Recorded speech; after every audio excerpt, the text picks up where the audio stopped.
बिस्मिल्लाहिर्रहमानिर्रहीम। विवज़ कैसे हो? ठीक हो? मैं भी आपकी दुआओं से अल्लाह ताला के फजल करम से ठीक हूँ। तो आज मैं आपको शामी कबाब बनाने की रेसिपी बताने लगी हूँ ताकि रमज़ान मुबारक के लिए मैंने शामी कबाब बनाने हैं और इसको फ्रीज़ करना सिखाऊंगी।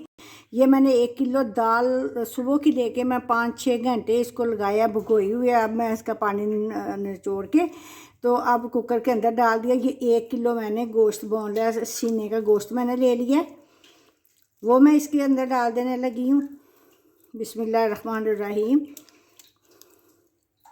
ये डाल गया, गोश्त डाल गया। अब ये दो जवे जो है ना वो लहसुन के मैंने छील के काट के डाल लिए हैं। ये 10 मिर्चें हैं और ये 2 मीडियम साइज़ के प्याज मैंने इसके अंदर काट के डाल लिए हैं। अब ये खुश्क मसाले हैं।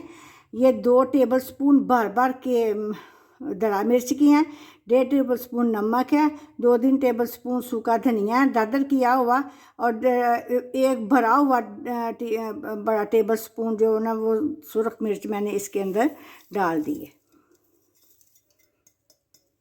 ये मैंने इसके अंदर 3 गिलास ये पानी के डाल दिए हुए हैं।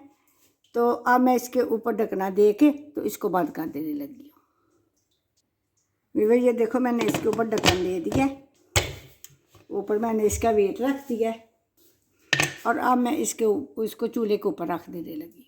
तो वीवर ये चूल्हे के ऊपर मैंने कुकर रख दिया। अब जब इसका वेट चलने लगेगा कि उसके आधा घंटा बाद मैं आपको दिखाऊंगा। आधा घंटा इसको चलाना है, आधे घंटे में अच्छी तरह गल जाएगा, फिर मैं आपको खोल के दिखाऊंगी।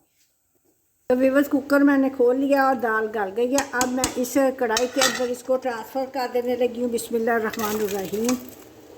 देखो माशाल्लाह ये बड़ी अच्छी तरह गल गई है। ये गोश्त को मैंने अलग कर लिया ताकि उसके मैं रेशे करूँगी।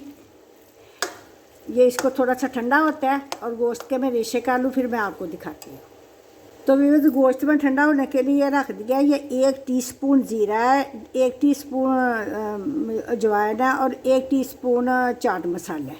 इसके साथ जो रमज़ान में खाया पिया होगा वो आपका जल्द हज़म हो जाएगा, गैस की प्रॉब्लम ठीक हो जाएगी। अब मैं इस मैशर के साथ दाल को अच्छी तरह मैश करती हूँ। उतने में गोश्त ठंडा हो जाएगा, फिर मैं आपको रेशे करके इसमें मिला के फिर दिखाऊंगी।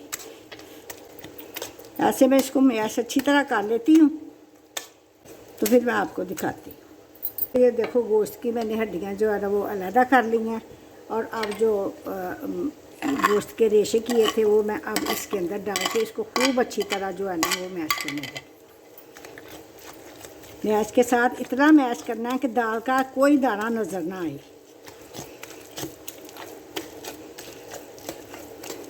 तो व्यूअर्स अगर आपका ये मटेरियल जो है ना वो ज़रा लिक्विड हो जाता है, आप इसमें बेसन भून के डाल सकते हो, चनों का आटा डाल सकते हो, डबल रोटी का जो बरादा कम बनाते हैं वो डाल सकते हो, आलू उबाल के डाल सकते हो।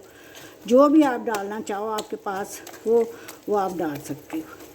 इसको मैं अच्छी तरह मैश करके फिर मैं आपको दिखाती हूँ। अच्छी तरह मैंने इसको मैश कर लिया है। अब मैं इसको थोड़ा सा मटीरियल फ्रिज के अंदर रखती हूँ, ये ठंडा होता है, फिर मैं आपको इसके शामी कबाब बना के दिखाती हूँ। अभी ये गर्म है इस वजह से थोड़ा सा सेट हो जाए। तो व्यूअर अब ये देखो सारा अच्छी तरह मिक्स होकर ठंडा हो गया।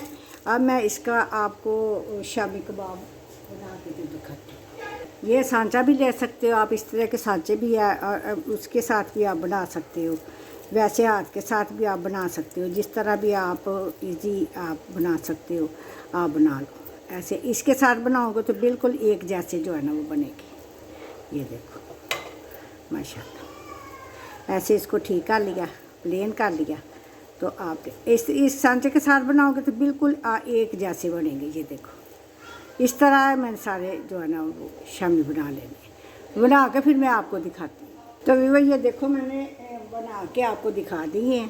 इसी तरह आपने 1 किलो दाल और 1 किलो गोश्त लेके आपने ये बना के रख लेने हैं। फिर ये मैं फ्रीज़र में रख दूँगी, ये फ्रीज़ हो जाएंगे। आप शापर में डाल के रख लो, आप किसी कंटेनर में डाल के रख लो। सारा रमज़ान आपको जो है ना वो इनकी सहूलत मिलेगी। सहरी में आप इसको बना सकते हो, अफ्तारी में आप बना सकते हो, आपकी टेंशन फ्री। तो उम्मीद है कि आपको ये मेरी रेसिपी पसंद आई होगी। अगर मेरी आपको ये रेसिपी रमज़ान की रेसिपी पसंद आई है तो मेरे चैनल को सब्सक्राइब करो, लाइक करो और शेयर करो। और मिलती हूँ इसी तरह किसी बेहतरीन रेसिपी के साथ। अल्लाह हाफिज़।